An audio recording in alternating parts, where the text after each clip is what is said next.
Right, so in the last vid I showed this BSA Lightning XL Tactical, and it's got like an ABS plastic stock. Now I said the stock is hollow, so what I've done, I've rigged this up so that this can be undone without having to carry extra tools, and you can have access to what's inside here. I'll show you how I've done it. So underneath this part there is a screwdriver. Just got to find the end of the tape.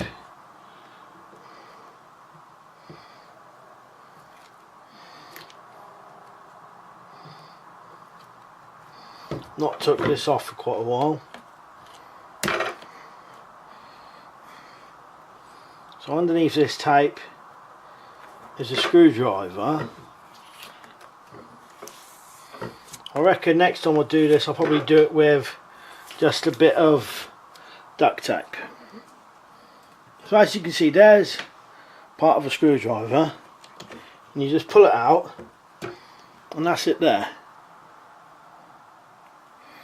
And you just use that to undo this screw.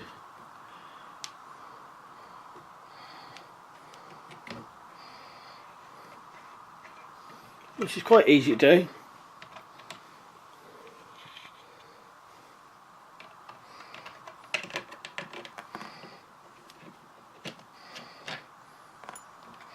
And you flip this round, and in there you've got access to the inside. Now in here, nothing at the minute. I'll just move this round so you can see how big it is. You can see how big that is in there. That's fairly big space. I'll see if you can fit a tin of pellets in there. So yeah, you could fit a tin of pellets in there easily. You know, you could probably get some other stuff down the sides, anything you need. And that is just a tin of pellets as it is. You took them out of the bag, you could probably stuff that right down in there. I'll just see what I've got a torch.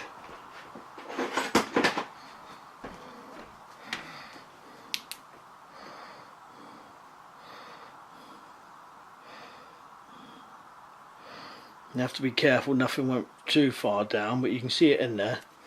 So like I said, that's what I had done. So I've got a slight, what that is the end, a cut off piece of a rule plug, you know, it goes in your wall, and your screw goes in, and then this tightens it back up again.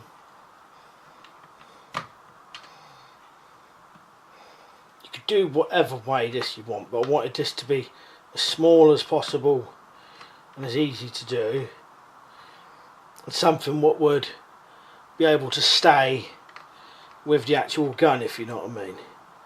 Whereas anything bigger than this, I don't know whether it actually work. And then this side, which I've kind of cut it out here a bit, you see how that side is? I've cut it out a bit. The screwdriver then just pushes in there like that until it goes flat, and then just put a bit of tape over it. I'm not sure if it will stay in there good if you don't. It's probably best to just whack a bit of tape over it. But you could do something similar to that if you wanted to, and then you've got a way of accessing the inside of your stock quite easily. Well, you know, on an hollow stock. Now I have seen people do this on a wooden one, where what you do, take your butt pad off, drill into it and put it back on, and you can do a similar thing, you know, part of a screwdriver end like that. Right, cheers for watching, and I'll see you later.